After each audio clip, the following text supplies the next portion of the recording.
Good morning, welcome back to my channel SK এটা সম্পাদ তরফ থেকে তোমাদের সকলকে জানাই অনেক ভালোবাসা, অনেক শুভেচ্ছা। চলে এলাম একটা নতুন ব্লগ নিয়ে। তোমাদের কেমন লাগে দেখো, অবশ্যই আশা করি ভালো লাগবে। নতুন নতুন বন্ধুরা তোমরা চ্যানেলটা সাবস্ক্রাইব করে বেল আইকনটা প্রেস করে পাশে থেকো, যাতে নতুন নতুন ভিডিওর নোটিফিকেশানটা তোমাদের কাছে পৌঁছে যায়। আর পুরনো বন্ধুরা তো দেখছোই, আছোই পাশে, এই এটা আমার অনেক বড় পাওয়া। তো চলো, আজকে তো 23 জানুয়ারি, নেতাজি সুভাষচন্দ্র বসুর জন্মদিন। তো খুব বিশেষ একটা দিন। তো সেই জন্য সকলকে জানাই আরও একটিবার অনেক ভালোবাসা, অনেক শুভেচ্ছা। আজকে তো ছুটির দিন, সবাই বাড়িতে আছি। তো চলো দেখতে থাকো, দেখে কার কেমন লাগলো অবশ্যই কমেন্ট করে জানিও। আর ছুটির দিন মানেই তো এক্সট্রা কত কাজ বলো। এখন তো চা তৈরি করছি, চা খাবো, মেডিসিন তো খাওয়া হয়ে গেছে। আর আজকে ভাবছি রান্নাঘরটা আজকে ভালো করে পরিষ্কার করব। তো কি কি করি সেটাই দেখতে থাকো তোমরা, সাথে থাকো। আর গতকালকের ভিডিও দেখে অনেকে কমেন্ট করেছো, অনেকে খুব ভালো লেগেছে আমার, জানো তো খুব ভালো লেগেছে। তোমাদের সকলকে অনেক অনেক অনেক অনেক ধন্যবাদ। এইভাবে আমার পাশে থেকো।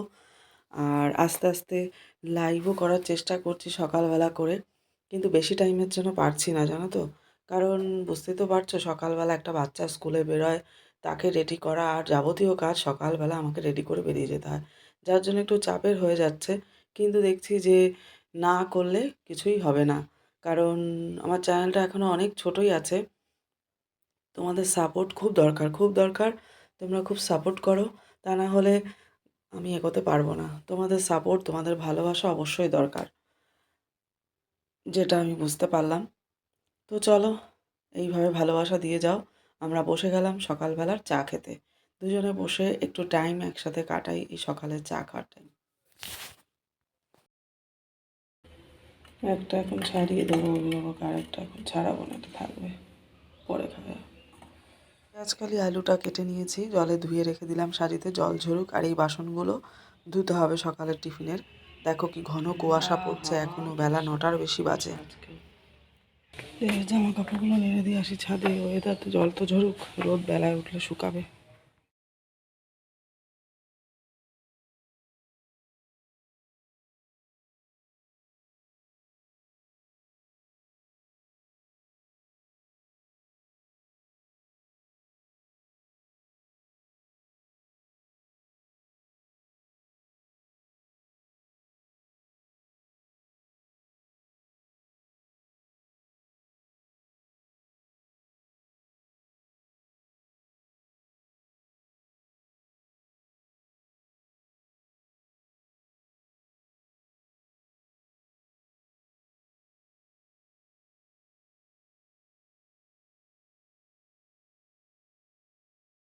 চলো, দেখতে দেখতে অনেকটা কাজই হয়ে গেল।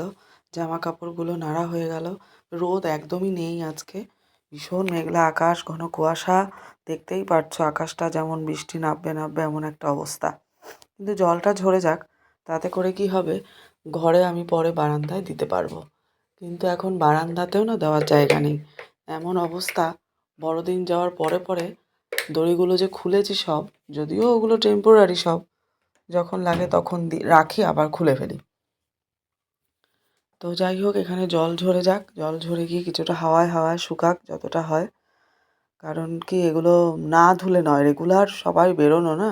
জামা কাপড় যদি একদিন রেখে দিই, পরের দিন এক গাদা গুচ্ছের জামা কাপড় হয়ে যায়। তো সেগুলো ন্যাচারালি কষ্টও হয় ধুতে, আর নাড়ারও জায়গা হয় না না শুকালে। তো ওই কারণেই ধুয়ে দেওয়া, যেটুকু শুকাবে শুকাক, সেটাই অনেক বড় পাওয়া, এটাই আর কি।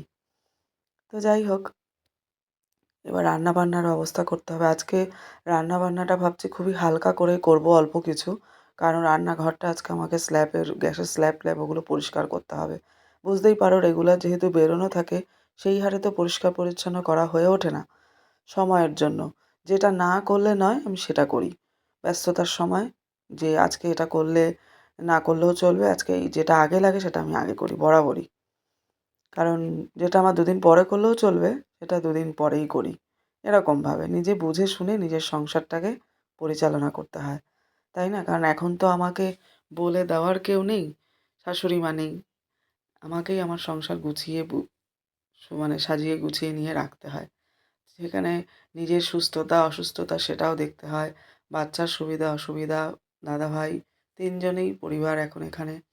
সবাইকে বুঝে শুনে নিয়ে আমাকে চলতে হয় পরিস্থিতি অনুযায়ী, তাই না? সেখানে নিজের সুস্থতাটাও দেখার দরকার।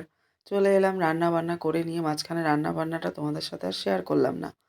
যেহেতু এগুলো পরিষ্কার করব, গ্যাসটাও ভালো করে ওভেনটা পরিষ্কার করা হয়নি দুদিন, ওই জন্য আজকে ভাবলাম ছুটির দিন যখন হালকা পাতলা রান্না হলো, সেক্ষেত্রে গ্যাসটা ভালো করে ওভেনটা পরিষ্কার করে ফেলি। এই যে ওভেনের সামনে যে টিনটা কালারিং দেওয়া না, আমার ভেতরে কিন্তু গ্রিল আছে, দুপাশ থেকেই এই কালারিং টিনটা দিয়ে উঁচু করে দেওয়া, যাতে বিড়াল টিড়াল ঢুকতে না পারে, ওই কারণেই দেওয়া। আর কি বলবো জানো না, পাশে আমার শুনলাম গ্রিল দিয়ে হাত ঢুকিয়ে তোমার ওভেনের যে পেতলের এগুলো থাকে না, ওগুলো নিয়ে গেছে, জানো তো? এই 2-4 দিন আগেকার কথা। তখন ভাবছি আমার এটা দেওয়া আছে, প্রোটেকশান খুব ভালোই হয়েছে। গরমকালে একটু কষ্ট হয়, হাওয়া বাতাস খেলে না, কিন্তু একদিকে ভালোই হয়েছে। অন্তত বোঝা যায় না গ্যাস ওভেনটা কোন দিকে, জানলা বন্ধ থাকলে। খোলা থাকলেও বোঝা যায় না, এটাই আর কি। তো যাই হোক, দেখতে দেখতে আমার অনেকটা কাজ এগিয়ে গেল, পরিষ্কার করা হয়ে গেল অনেকটা। পরিষ্কার পরিচ্ছন্ন রাখতে কার না ভালো লাগে বলো? আমার তো ভালো লাগেই, তোমাদেরও নিশ্চয়ই ভালো লাগে। নিজের জিনিস নিজের কাছে পরিষ্কার রাখা আর পরিষ্কার জিনিস ব্যবহার করা ভীষণ ভালো লাগে, তাই না? নিজের চোখে যখন দেখি না চারপাশটা গুছানো আছে, পরিষ্কার আছে, একটা আলাদাই তৃপ্তি লাগে। চলো, সব কিছুই পরিষ্কার করা হয়ে গেল, এদিকে ইন্ডাকশানটাও পরিষ্কার করে নিলাম। আসলে ইন্ডাকশানটা ঢেকে না রাখলে আমি দেখেছি তেল কেসটা হয়ে যায় ওপরটা, কারণ তেল মশলাটা না ছিটিয়ে ছিটিয়ে গিয়ে ইন্ডাকশানের ওপরে পড়ে। এবার ওটাও যদি পরিষ্কার না করা হয়, হয় না। তো এই যেটাতে আমি চা পাতা মানে চায়ের সরঞ্জামগুলো রাখি, এটা বাইরে নিয়ে গিয়ে ধোবো, বুঝেছ? কারণ এখানে ওটা ধোয়া যাবে না বেসিনে। তো যাই হোক, এদিকটা পুরো পরিষ্কার হয়ে গেল। এইবার বাসনগুলো ধুয়ে ফেলবো সব। পরিষ্কার করে নিয়ে আসলাম। এটাতে নোংরা টোংরা ফেলি বলতে এটাও, তারপরে তোমার সবজি খোসা, ভাতের মার, এগুলো এক জায়গা করে তো ফেলতে হয়। তো এটাই যে একদম পরিষ্কার করে নিয়ে আসলাম। নিচটা উঠবে না, কারণ চা পাতা টাপাতাও ফেলা হয়, উঠবে না।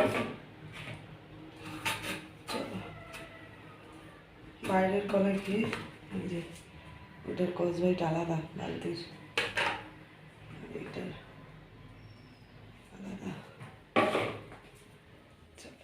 চলো, এটা তো পরিষ্কার করে ধুয়ে নিয়ে এসেছি, জলও ঝরে গেছে। এবার এদিকটা এটা রেখে দিই, মানে রেডি করে ফেলি, কারণ এখানে তো আমি চায়ের সরঞ্জামটাকে রাখি আলাদা করে। চট করে চাটা করতেও সুবিধা হয়, ইন্ডাকশানেই তো বেশিরভাগ চাটা করা হয়ে থাকে। ওখানেও পড়তে চলে গেল। বলো, কি খবর? হ্যাঁ, তোমরা কেমন আছো? 2-3 দিন ধরে ঘন কুয়াশা, ঘর টরগুলো মোছা হয় না, যদিও এগুলো তোমাদের সাথে আমি শেয়ার করে উঠতে পারি না ব্যস্ততার কারণে। তো আজকে মুছে নিয়ে সব ফ্যান ট্যান চালিয়ে দিয়েছি, কারণ আজকেও তো কুয়াশা পড়ছে, সাথে সাথে ভাব কিছুই শুকাচ্ছে না, ওই জন্য ফ্যান চালিয়ে দিয়েছি। ঘরে এখনও ফ্যানটা চালাইনি, মোছা হয়ে গেলে পরে ফ্যানটা চালিয়ে দেবো, যাতে তাড়াতাড়ি করে শুকিয়ে যায়, কারণ ঘরে এখন কেউ নেই।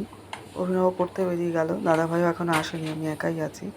সেক্ষেত্রে যদি তাড়াতাড়ি মুছে নিয়ে আমি ফ্যানটা চালিয়ে দিই, শুকিয়ে যাবে। আর মোছার পর ভিজে অবস্থায় কেউ পাড়ালে সেই দাগটাও হয়ে যায়, আর মাথাটাও গরম হয়ে যায়। পরিষ্কার জিনিস পরিষ্কার থাকবে বেশ অনেকক্ষণ ধরে, সেটাই ভালো লাগে, তাই না? তো যাই হোক, অনেক টাইম পর আবার দেখা হচ্ছে তোমাদের সাথে। গুড ইভিনিং, বিকেলবেলা এখন অভিনবকে আনতে যাব। সব জামা কাপড় ভিজে, কিচ্ছু শুকায়নি। বেরিয়ে যাই, এগুলো সব ভিজে রয়েছে, কিচ্ছু শুকায়নি, জানো তো? ডিনারও হয়ে গেল, বাসন টাসনও মাজা হয়ে গেল, তেলগুলো মোছা হয়ে যাচ্ছে, কড়াইতে ধোয়া হলো না, এতে তেল আছে বলে। ডিম ভাজলাম ফ্রাই প্যানে, ফ্রাই প্যানটাও সকালবেলা ব্যবহার হবে, ওই জন্য শুধু ডিমটাও ব্যবহার হলাম না, শুধু একটু বাসনগুলো খাওয়া হয়েছে সেগুলো ধুয়ে নিলাম।